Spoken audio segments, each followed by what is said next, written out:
आज के इस वीडियो में मैं आपको चंद्रयान के अब तक के सारे मिशंस के बारे में बताने जा रहा हूँ, जो हो चुके हैं, जो चल रहे हैं और जो इन फ्यूचर होने वाले हैं। और ये टोटल 6 मिशंस रहेंगे, जिसमें चंद्रयान 1 से लेकर चंद्रयान 6 तक शामिल है। इन सारे मिशंस को 4 फेजेस में डिवाइड किया गया है, जिसमें फेज 1 में चंद्रयान 1 आएगा, जो कि ऑर्बिटर एंड इम्पैक्टर मिशन होगा। फेज 2 में चंद्रयान 2 और चंद्रयान 3 रहेगा, जो कि सॉफ्ट लैंडर्स एंड रोवर्स वाला मिशन होगा। फेज 3 में चंद्रयान 4 और चंद्रयान 5 रहेगा। चंद्रयान 4 एक ल्यूपेक्स मिशन रहेगा और फेज 3 में इंडिया ऑन साइट सैंपलिंग करेगा, मतलब चांद पर जाकर वहीं पर सैंपल को कलेक्ट कर उन पर एक्सपेरिमेंट करना। फेज 4 में आएगा Chandrayaan 6 mission. Last but not least, इस मिशन में सैंपल रिटर्न शामिल रहेंगे। तो आइए जानते हैं कि आखिर क्या होगा चंद्रयान के इन अलग अलग अनोखे मिशंस में। चंद्रयान 1, ये पूरे चंद्रयान मिशन का फेज 1 मिशन था। चंद्रयान 1 के मिशन के लिए भारत सरकार ने नवंबर 2003 को इसरो को मंजूरी दी थी, जिसके बाद 22 अक्टूबर 2008 को चंद्रयान 1 को सफलता मिली, जो कि उस टाइम पर कुछ ही देशों के पास थी। चंद्रयान 1 को पोलर सैटेलाइट लॉन्च व्हीकल यानी PSLV-C सेकंड रॉकेट के जरिए सतीश धवन अंतर्राष्ट्रीय केंद्र श्रीहरिकोटा से लॉन्च किया गया था। चंद्रयान 1 5 दिनों के बाद 27 अक्टूबर 2008 को चंद्रमा के पास पहुंच गया था। पहले तो इसने चंद्रमा से करीब 1000 किलोमीटर की दूरी पर रहकर एक सर्कुलर पाथ पर उसकी परिक्रमा की थी। इसके बाद धीरे धीरे वो चंद्रमा के और करीब गया। 12 नवंबर 2008 को चंद्रयान 1 चांद से सिर्फ 100 किलोमीटर की दूरी पर था और ये केवल 2 घंटे में एक बार चंद्रमा की परिक्रमा पूरी कर रहा था। इस स्पेसक्राफ्ट में Bharat, America, Sweden, Britain, Germany और बुल्गारिया में बने अलग अलग 11 वैज्ञानिक उपकरणों का यूज किया गया था, जिनका टोटल वेट करीब 1380 किलोग्राम था। चंद्रयान 1 का मेन जो एम था वो चंद्रमा पर बर्फ और पानी की खोज करना और उसके साथ साथ केमिकल एलिमेंट हैं उनके बारे में पता करना शामिल था। इसके अलावा भी चंद्रयान 1 ने चंद्रमा की दोनों साइड से 3D इमेजिंग की थी। ये सारे टास्क पूरे करने के बाद 12 मई 2009 को चंद्रयान 1 की जो चंद्रमा से दूरी थी उसको 100 किलोमीटर से बढ़ाकर 200 किलोमीटर कर दिया, मतलब चंद्रयान अब चंद्रमा से दूर जा रहा था। 3D इमेजिंग के जरिए चंद्रयान 1 को चंद्रमा की सतह पर हॉरिजॉन्टल केव्स जैसी कुछ इमेजेस सामने दिखी, जिसे साइंटिफिक वे में बाद में लावा क्यूब्स नाम दिया गया। ये करीब 1.7 किलोमीटर लंबी और 120 मीटर चौड़ी थी। इस मिशन को 2 साल के लिए भेजा गया था, लेकिन 29 अगस्त 2009 को इसने अचानक रेडियो सिग्नल से कनेक्शन तोड़ दिया, जिसके कुछ दिनों के बाद इसरो ने मिशन फिनिश की घोषणा कर दी थी, क्योंकि जो मेन एम थे चंद्रयान 1 के वो पूरे हो चुके थे।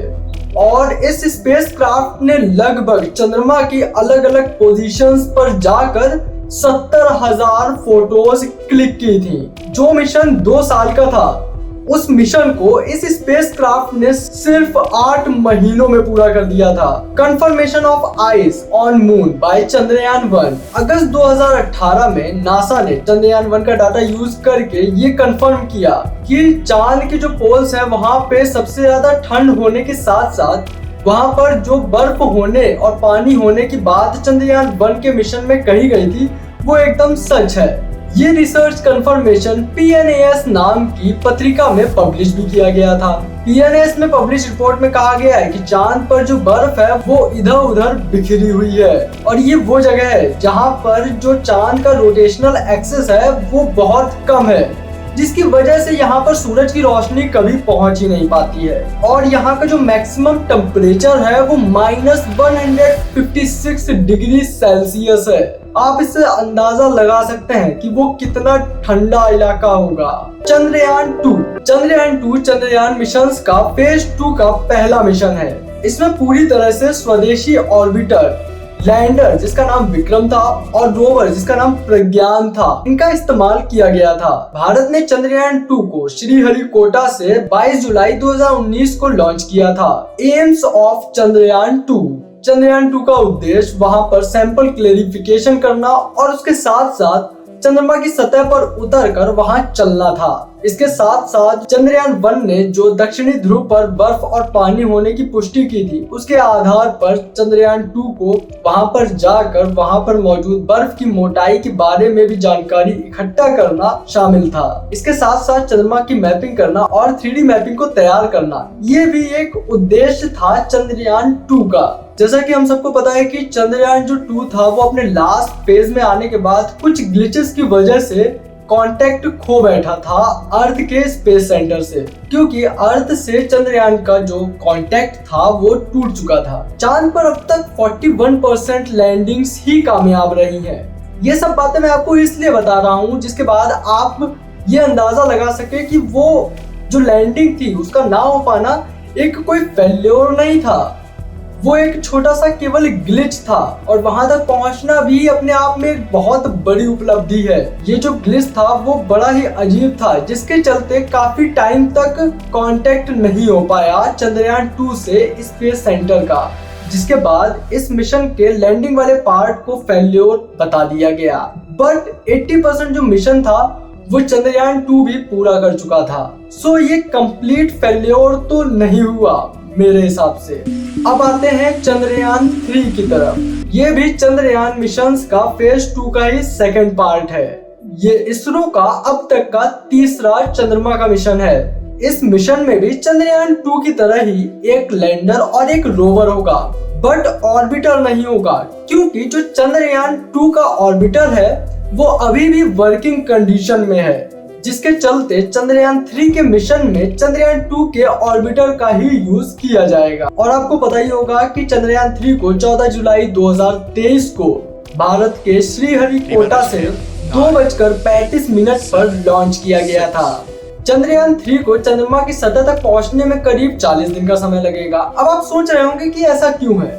दरअसल इंडिया जो है वो अपने इन मिशंस में फ्यूल का यूज नहीं करता, क्योंकि अगर वो फ्यूल का यूज करेगा तो ये बहुत ज्यादा एक्सपेंसिव मिशंस हो जाएंगे, जिसके चलते सेकेंडरी वो ये यूज करता है कि वो पहले तो चंद्रयान को अर्थ के आसपास रोटेट कराता है, फिर कुछ टाइम के बाद थोड़े टाइम के लिए फ्यूल का यूज करके वो चंद्रमा की रोटेशनल एक्सिस में घुस जाएगा, जिसके चलते रोटेट करते करते करते करते धीरे धीरे जिस तरीके से सैटेलाइट रिवॉल्व करती है अर्थ के चारों तरफ, वैसे ही वो मून के चारों तरफ रोटेट करता रहेगा।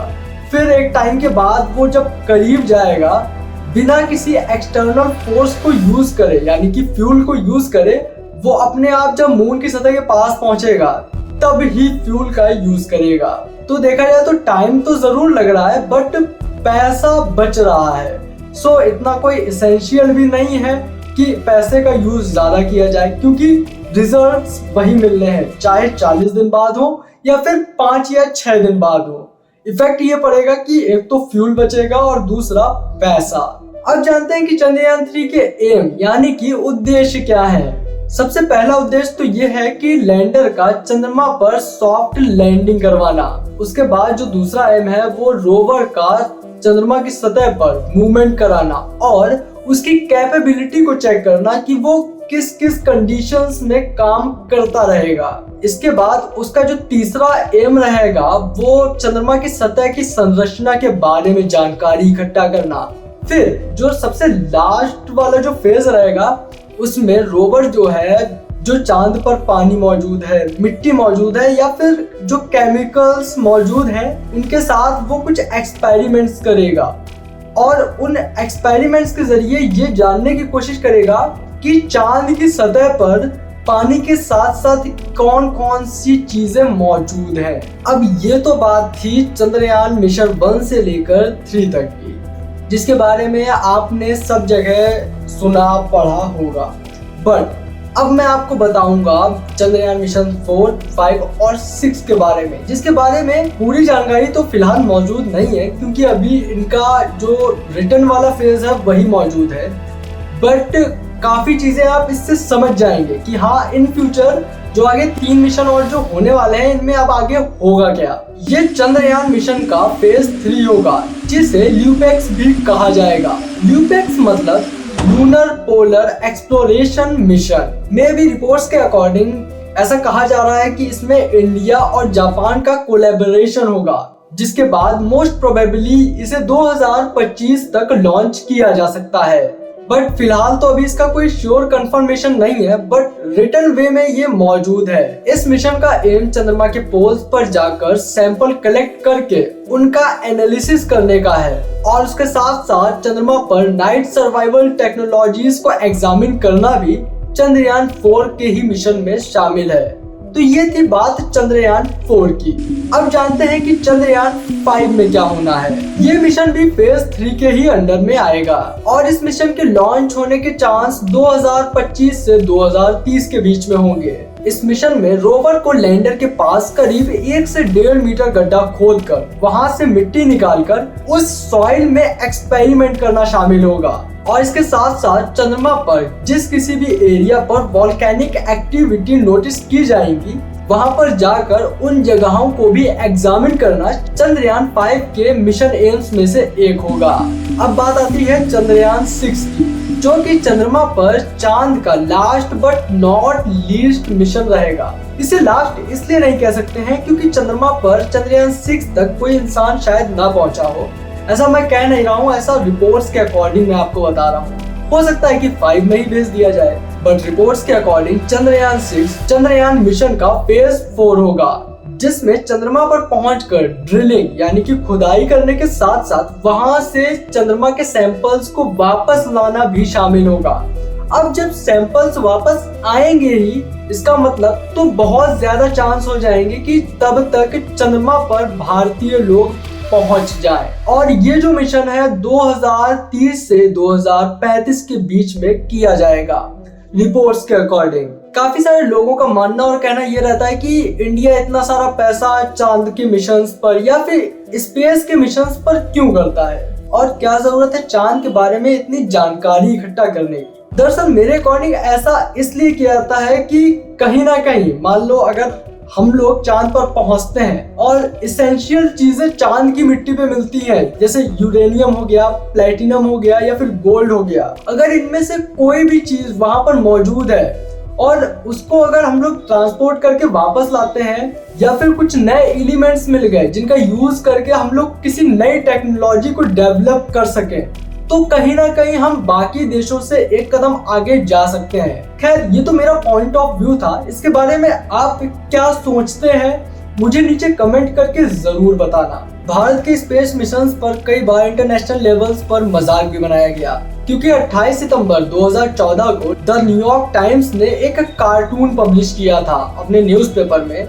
जिसमें एक फार्मर अपनी गाय के साथ खड़ा हुआ है, इलाइट स्पेस क्लब का दरवाजा नॉक कर रहा है, मतलब खटखटा रहा है, और इलाइट स्पेस क्लब के रूम के अंदर जो लोग बैठे हैं वो मार्स मिशन के बारे में पढ़ रहे हैं।